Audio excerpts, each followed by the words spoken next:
তো বন্ধুরা ভিডিওটি কেমন লাগলো, ভিডিওটি ভালো লাগলে অবশ্যই লাইক করবেন।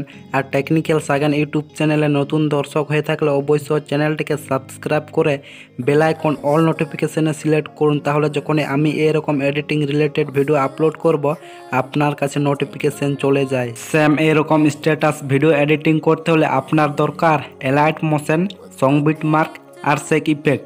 তো এগুলো আমার টেলিগ্রাম চ্যানেলে পেয়ে যাবেন।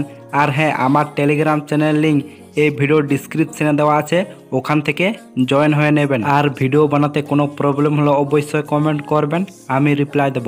তো বন্ধুরা আজকের ভিডিওটি এই পর্যন্তই, দেখা হচ্ছে নেক্সট ভিডিওতে।